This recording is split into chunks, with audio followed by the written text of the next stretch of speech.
Eu tiro o chapéu para o profeta Jeremias. Que homem de coragem!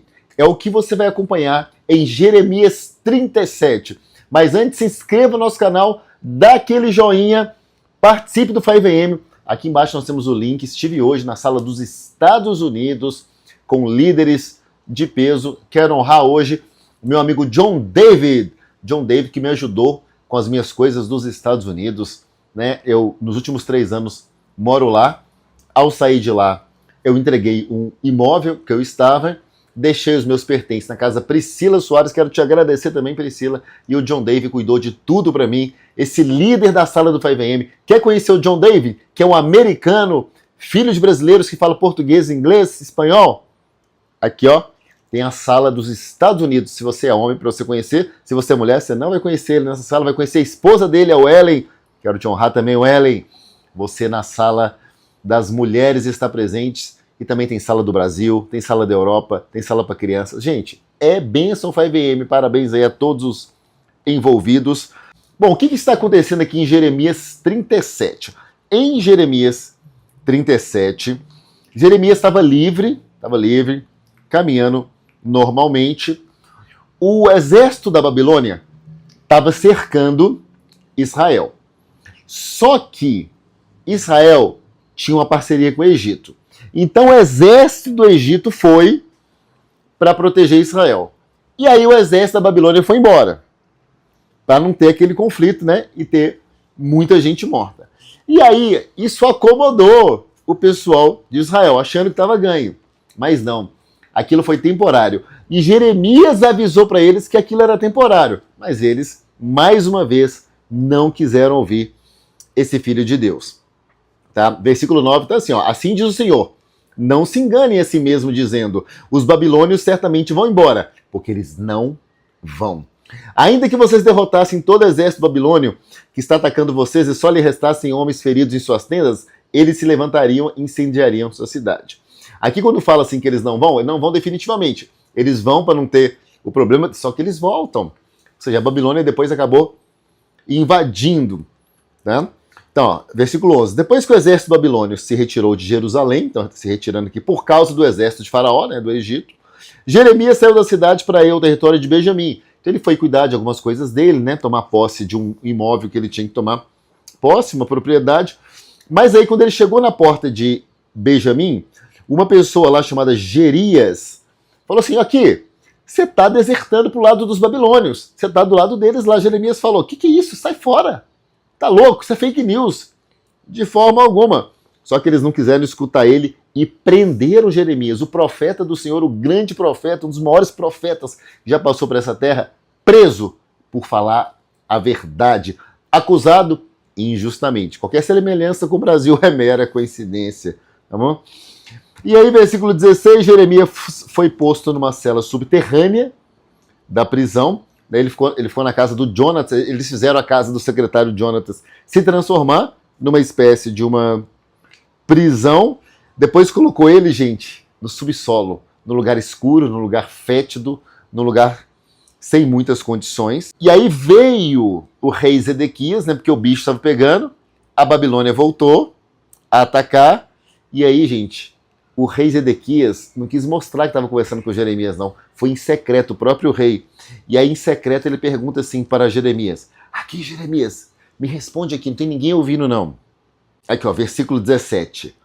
Há alguma palavra da parte do Senhor? Ou seja, o Senhor está falando alguma coisa diante de tudo que está acontecendo? E aí é por isso que eu comecei o nosso vídeo falando que Jeremias, eu tirava o chapéu. É um homem de coragem, porque ele poderia ter aproveitado esse momento de fragilidade do rei, esse momento de vulnerabilidade do rei, que o rei foi até ele.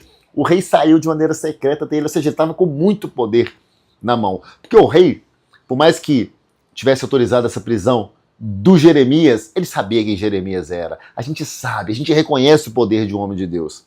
Aí Jeremias poderia falar, aqui, me solta, tá? Me dá tantos $1000 aí que eu te falo.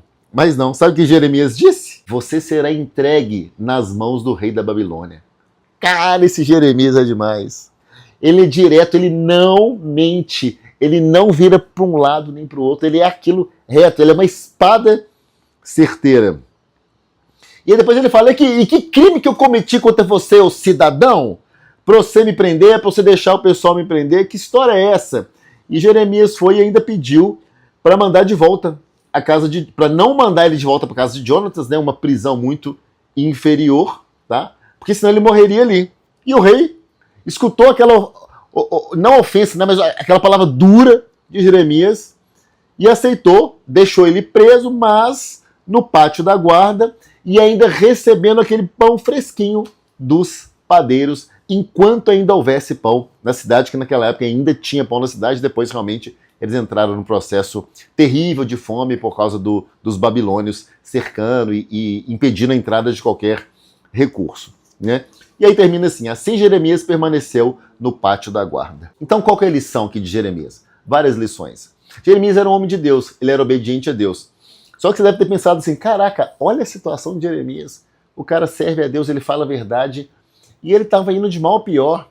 Ele foi preso, ele foi colocado numa prisão desafiante, depois mesmo recebendo pão, estava preso. Ele foi espancado antes, tá? Ele foi espancado. Destruíram a cara dele, quebraram ele todinho. Eu estou participando de um curso de libertação agora, na Igreja Face do Leão, e teve uma frase que me marcou muito, do apóstolo Yuri, que é o ministrante. Ele falou o seguinte, quando você está servindo a Deus, quando você está na presença de Deus, pode esperar ataques. Todos que servem a Deus vão receber ataques. Se você não está recebendo ataque na sua vida, opressão espiritual, é porque você não está fedendo nem cheirando. É porque você não está atacando em nada as trevas. É porque você não está sendo relevante. Toda pessoa que se levanta a favor de Deus e contra o inimigo vai sofrer retaliação. De quem? Do próprio inimigo. Usando pessoas da terra. Isso aqui era o inimigo, usando pessoas da terra para prender o Jeremias, para bater no Jeremias. Porque o apóstolo Paulo disse em Efésios, a nossa guerra não é contra essa carne e sangue, é contra os potestades, principados dessa era. Então, às vezes pessoas, às vezes até sua mãe, às vezes a esposa, alguém pode se levantar, vai se levantar contra você. Toda vez que você se levanta, se posiciona a favor de Deus, você vai receber retaliações, porque faz parte. Olha que Jeremias, o tanto de ataque que ele recebeu. Nós lemos aqui em capítulos anteriores que ele falou, eu não aguento mais, senhor, tá difícil demais. Mas fica tranquilo, você vai receber toda a recompensa, todo o galardão, porque Jesus disse, no mundo tereis aflições. Jesus, o próprio Jesus avisou, mas tem bom ânimo, calma. Eu venci o mundo, o próprio Jesus, olha o que aconteceu com Jesus, amigo. Se Jesus foi traído, Jesus foi cuspido, Jesus foi crucificado, Jesus foi açoitado, e você acha que sua vida vai ser só na graça, só no evangelho gourmet? Ah, chocolate quentinho, ai, ai, ai, açaí gostosinho, com leite em pó, ai, numa praia, ai, Netflix, TikTok. Amigo, que evangelho é esse, amigo? Que evangelho é esse? Esquece. Se você está vivendo esse aí, é porque você está afastado de Deus. É porque você não está firme. Cuidado com a palavra da supergraça. Cuidado com a palavra da graça, que pode tudo, que pode fazer tudo. Cuidado. Cuidado. A palavra de Deus é dura, muitas vezes. Dura é essa palavra, mas maravilhosa é a recompensa. O que você quer? O gourmetzinho agora e a perdição eterna? Ou passar por umas boas provas agora e a recompensa eterna ao lado de Cristo Jesus? Me responda aqui. O que você escolhe? Deus te abençoe.